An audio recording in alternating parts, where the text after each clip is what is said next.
Hey there, it's me Eden. Welcome to Crossdressing Adventure Stories.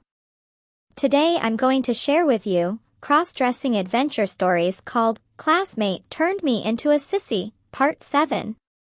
So, if you're new to the channel, then please consider subscribing and be a part of our inclusive community. A chorus of girls said, "Yes, Pamela will be our sixth bridesmaid." It took a moment for Blake to realize what they were saying, but when he did, his heart almost burst open for joy. At 8 p.m. Mrs. O'Connor drove Blake home. Before leaving, the girls had made sure that all traces of makeup were removed from his face as well as any stray hairs coming from the wig. He was still wearing his bra and panties, which he would try and wear every day. When he entered the house, he saw that his mother and father were sitting in the living room. He walked over to his mom and gave her a kiss hello. His dad looked up from his newspaper and said, well, Blake, what is this I hear about you playing with the prettiest girls in the 8th grade? Blake's father was a foreman in a nearby steel mill. He was ruggedly handsome and physically strong, and loved to gently tease Blake about his love life. "Oh, I guess Mom told you about me going home after school to Kathy O'Connor's house? Not only your mother, but apparently the whole town knows about it. At least, Aunt and Barry had heard about it at school. And one of Blake's two sisters was almost 2 years younger than him and a continual thorn in his side. She took advantage of Blake's gentle nature by teasing him and even picking fights with him. She had developed her physique to the point where her biceps were noticeably larger than Blake's. He had become afraid to fight her, since he didn't think he could win anymore and didn't want to get hurt.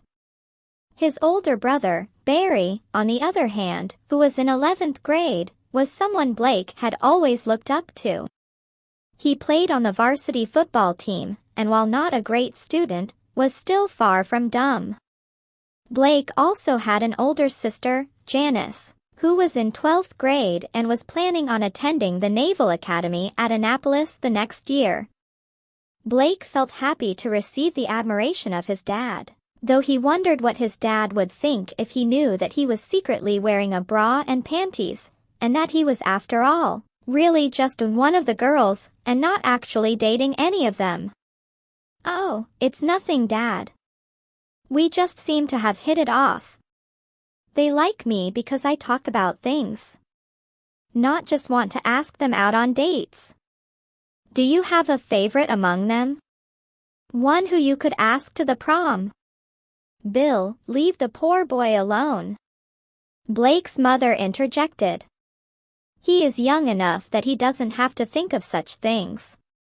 Just let him enjoy his new friends." Blake took advantage of his mom's intervention to change the subject. "Kathy and her mom invited me to go to her sister Beth's wedding in 3 weeks on Saturday. They need me to be an usher, to take the place of her sister's fiancé's cousin who broke his leg and won't be able to come." Blake had worked out this explanation with the girls, to make sure that no suspicion would be raised by his sudden invitation to the wedding. He didn't feel comfortable lying, but he was so excited at the possibility of going as Pamela, that he didn't want anything to foul up the chance. "That's very nice of them, that they would think well enough of you to take you as a replacement. I hope you said you would do it," his mom said. "I said I'd have to ask you. But thanks, Mom, 'cause I really do want to go. There will also be a wedding rehearsal and a dinner I'll have to go to before the wedding." After chatting a while longer, Blake went to his room to do his homework. Later that night when he went to sleep, he wore his panties, but took off his bra. He spent a few minutes examining the pretty lace on it and how it was made. He then put it against his cheek and kissed it gently. "This is my very first bra," he thought. He could smell a slight trace of perfume on it which he imagined came from Kathy's drawer. "I wonder what kind of bras I'll get on Saturday," he thought. He imagined having his own drawer full of bras and panties and other girlish things. He would be able to choose his own perfume to scent them with. Every day he could wake up and choose some pretty things to wear. He imagined how every morning, he and the other girls in the club would wake up, take off their nighties, select a bra from their drawer and then put it on. In his reverie he thought how nice it must be to have breasts to tuck into place in one's bra cups and to feel how they stick out under one's blouse. How nice it must be to have breasts bouncing in front of you while you walk. He thought of how vulnerable it must make a girl feel, knowing that the boys would always be staring at your breasts and getting aroused looking at them. When he got his new breasts on Saturday, would he experience the same feelings himself? Is that just part of feeling pretty? He would know soon enough anyway. Just before going to sleep he tucked the bra well underneath the covers and reminded himself to retrieve it in the morning when he got dressed for school. His first morning of wearing a bra at school went off without a hitch. He felt a bit closer to being like one of the girls in the class than he had been wearing just panties. At lunchtime Kathy asked him if he was wearing his bra and he had the satisfaction of being able to say yes. She also told him to look carefully at the girls in the club, for they had purposefully chosen to wear different outfits that day so as to help give Blake ideas for the kind of clothes he would want to buy on their shopping trip. Kathy had on a roughly white blouse, a pleated skirt, white pantyhose and black patent leather shoes with a low heel. Blake could see that she was wearing a lacy white bra under the blouse, whose ruffles partially hid the front of her bra. Kathy explained that her outfit helped amplify the size of her bust. She had him look at how the skirt buttoned around her waist and explained about the side zipper. She also showed him her fingernails, which had on a white polish matching her blouse. She picked up his hand and said, "I'm glad to see that your nails are just starting to grow out now. They'll be just the right length for the wedding. We'll also have to buy you some clear nail hardener so they don't break. Too bad your hair won't be long enough by then to style," said Penny. "You'll still have to wear the wig. But in 2 or 3 months we'll be able to take you to our beauty parlor to get your hair done. Katie, our hairdresser, will give you a really stylish cut and perm. I can't wait to see what she does." Karen then drew Blake's attention to her outfit. She had on a tight white pullover blouse with very tight faded blue jeans. This showed off her curvaceous figure, particularly her bottom and hips. With her long straight hair covering her back and shoulders, she was strikingly pretty.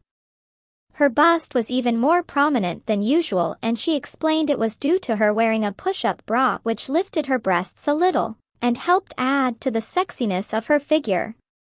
She had Blake peek down the top of her blouse to see how the bra lifted up her breasts.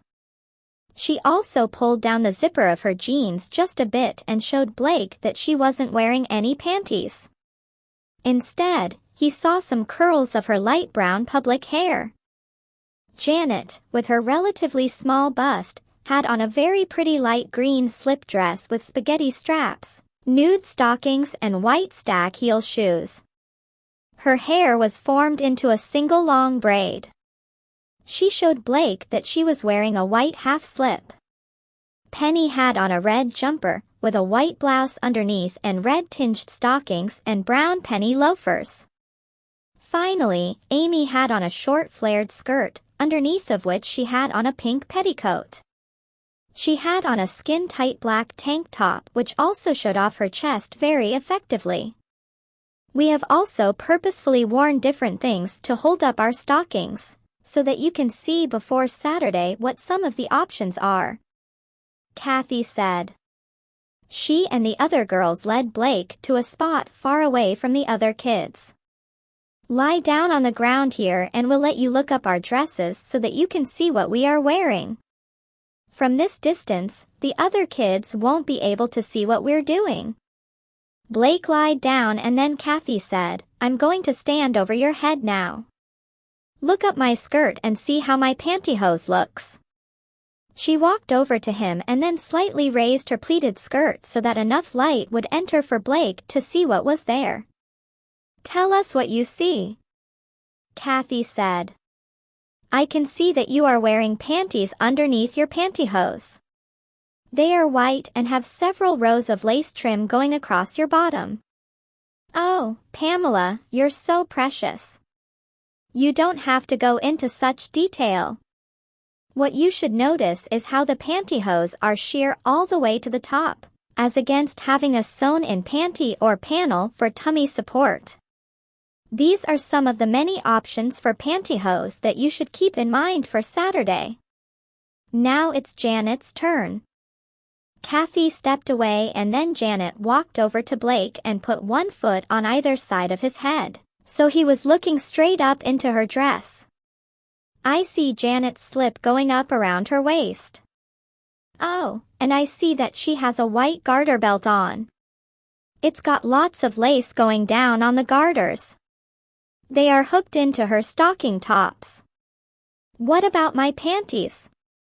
You have on white panties which I guess are over the garter belt. Why aren't they under the garter belt? What do you think?" Blake thought a minute and then said, "I bet so that you can pull your panties down easier when you have to go pee."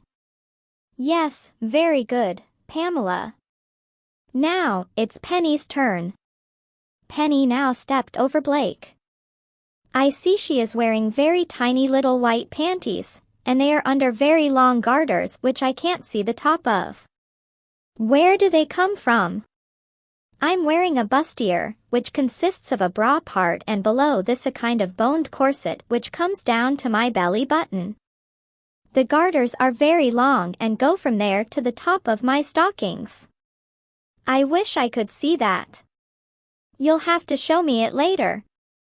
I also see a little string dangling from the bottom of your panties. What's that?"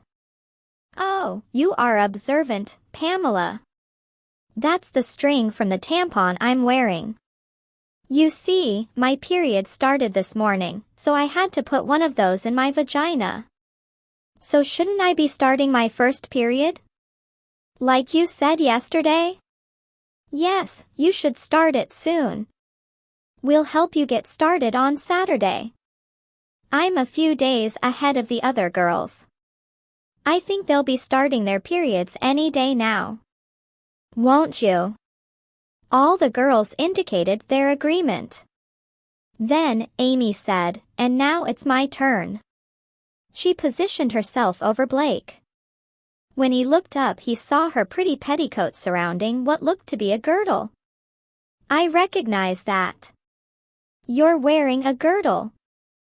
I can see the stockings being held by garters attached right to it.